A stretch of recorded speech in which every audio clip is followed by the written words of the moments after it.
এখানে আমি দুধ বসিয়েছি, বেশ ভালো করে দুধটা জাল দিয়ে নিয়েছিলাম। এখানে আমি 2.5 কিলো দুধ নিয়েছি, আর একটু বেশি ছিল, জাল দেওয়ার পরে এটা 2.5 কিলো মতো দুধ হয়ে গেছে। এইবার দেখো এখানে চাল নিয়েছি, এখানে হচ্ছে মোটা আতপ চাল। তোমরা দেখে বুঝতেই পারছো যে এটা হচ্ছে হাফ করে আমি ভেঙে নিয়েছি। এটা কিন্তু গোবিন্দভোগ চাল হলে কিন্তু হবে না, মোটা যে আতপ চালগুলো হয় তোমাদের অল্প করে দেখাচ্ছি, তাহলে তোমরা বুঝবে যে কীরকম করে ভেঙেছি। এই দেখো কীরকম করে ভেঙেছি, দেখো তোমরা, এই দেখো। আচ্ছা, এবার এই যে হাফ ভাঙা চালটা এবার অল্প অল্প করে দেব আর নাড়তে থাকবো।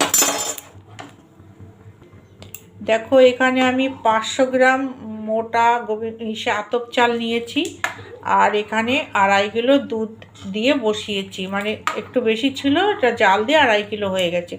এবার এটা ভালো করে সেদ্ধ হবে। এবার এখানে 4-5টা তেজপাতা দিয়ে দিলাম, এটা ভালো করে পরিষ্কার করা তেজপাতা। এইবার দেখো বন্ধুরা, এই যে রান্নাটা হচ্ছে এটা অনবরত নাড়তে হবে যাতে তলায় লেগে না যায়। তলায় যদি লেগে যায়, পোড়া লেগে গেলে খুব গন্ধ লাগে। আর যে পিঠেটা আমি করছি এখানে প্রত্যেকটা জিনিসই লাগবে। এখানে যেমন নারকেল কোড়াটা লাগবে, চালটাও লাগবে, দুধও লাগবে, কোনোটা বাদ দিলে হবে না। আর এখানে লাগবে পাটালি গুড়, সেটা তোমরা দেখতে পাবে আমি দেব। আর এই পিঠেটা পাটালি গুড় ছাড়া একদমই ভালো হয় না। এবার দেখো এখানে নারকেল কোড়া নিয়েছি, একটা বড় নারকেল কোড়া নিয়েছি, এবার এখানে দিয়ে দেব।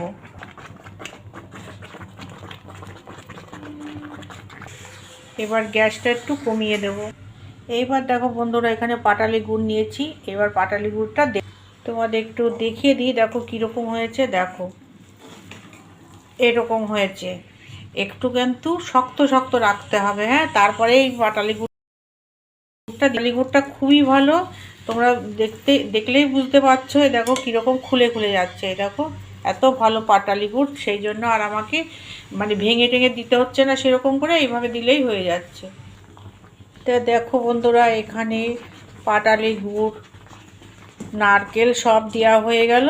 এইবার এটা শুধু তলা দিয়ে দিয়ে এরকম করে নাড়তে হবে যাতে তলায় না লেগে যায়। অনেকক্ষণ ধরে এটাকে টানাতে হবে, একদম শুকনো শুকনো করে নিতে হবে। দেখো বন্ধুরা কত সুন্দর লাগছে দেখতে, আর কি বলবো, তোমরা তো গন্ধটা পাচ্ছ না। নারকেলের সাথে পাটালি গুড়ের যে একটা কি বলবো সুগন্ধ, মানে কি বলবো, পাগল হয়ে যাচ্ছে এরকম লাগছে। দেখো একদম শুকনো শুকনো হয়ে গেছে, দেখো কড়াই থেকে ছেড়ে ছেড়ে আসছে, তোমরা দেখতেই পাচ্ছ। এবার এখানে বেশ অনেকটা এলাচ গুঁড়ো দিয়ে দেবো, এটা আমার বাড়িতে তৈরি করা। এবার আবার একটুখানি নেড়ে নেব। দেখো বন্ধুরা, এখানে বড় থালা নিয়েছি, এবার এখানে তেলটা ব্রাশ করে নেব। এখানে কিন্তু হবে না, এখানে যে কোনো তেল তোমরা দিতে পারো, তেল দিয়েই ব্রাশটা করতে হবে। তা দেখো এইভাবে করে নিচ্ছি। তা দেখো বন্ধুরা, আমার এটা হয়ে গেছে, দেখতেই পাচ্ছ কীরকম আচারের মতো হয়ে গেছে দেখো। তা এইবার আমি থালার মধ্যে যে তেল লাগিয়ে নিলাম, ওই থালার মধ্যে আমি নিয়ে নেবো। এই দেখো, এবারে আমি এইভাবে ঢেলে নিচ্ছি, ঠিক আছে। দেখো বন্ধুরা, দুটো থালা হয়ে গেছে। এখানে দেখো আর একটা থালা, এবার ঠান্ডা হলে তারপরে আবার তোমাদের আমি দেখাবো যে পিঠে ঠান্ডা হয়ে গেছে। দেখো ঠান্ডা হয়ে গেছে, তো এবার আমি কাটবো, কেটে তোমাদের দেখাচ্ছি।